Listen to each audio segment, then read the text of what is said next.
दिलवा के कहीं का फसाना, हमहू रहनी केहू के दीवाना। दिलवा के कहीं का फसाना, हमहू रहनी केहू के दीवाना। समझल ना बैरी जमाना, समझल ना बैरी जमाना, जिनकी बातें अझुराइल हो। कहवाई प्यार ले आइल हो, कहवाई प्यार ले आइल हो।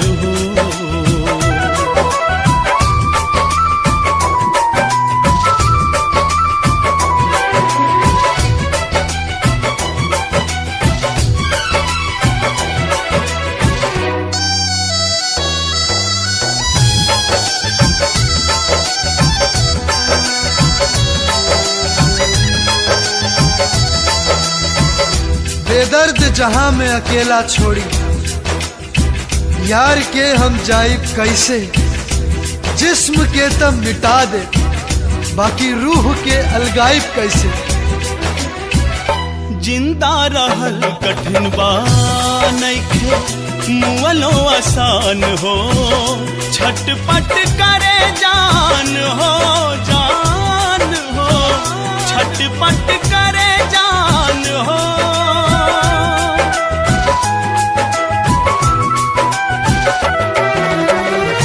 इश्क देखौलस हमके रंग हजार हो।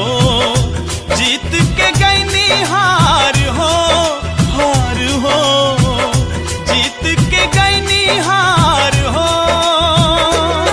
का सजा मोहब्बत में बा, का सजा मोहब्बत में बा, अब जाके हमरा बुझाइल हो। कहवाई प्यार ले आइल हो, कहवाई प्यार ले आइल हो।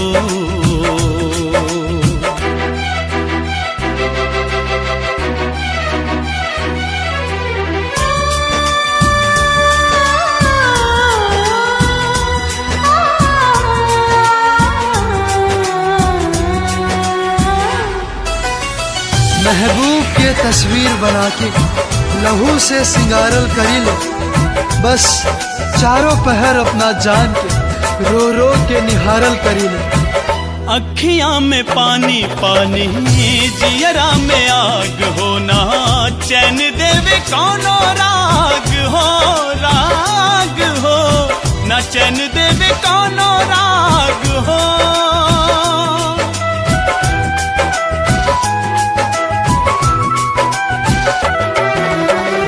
माहुरों से माहुर लागे यार के जुदाई हो। मिलन घड़ी कब आई हो, आई हो, मिलन घड़ी कब आई हो।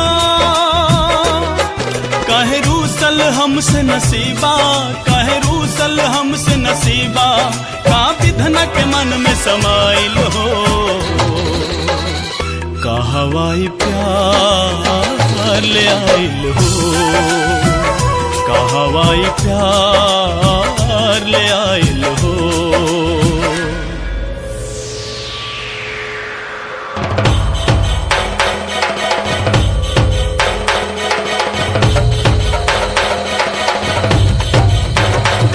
सर पीट पीट के लहू से धो देव पत्थर के दीवार हो।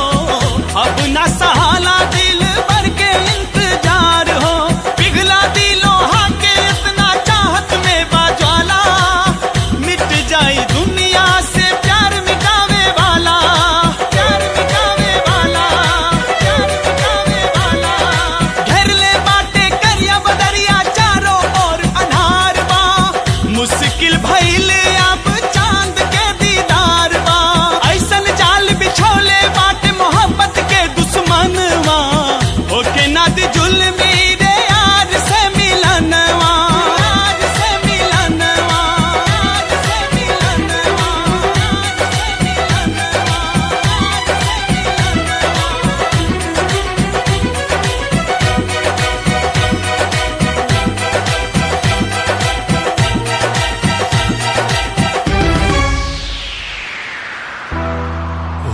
होखे ना दिजुल मेरे यार से मिलनवा।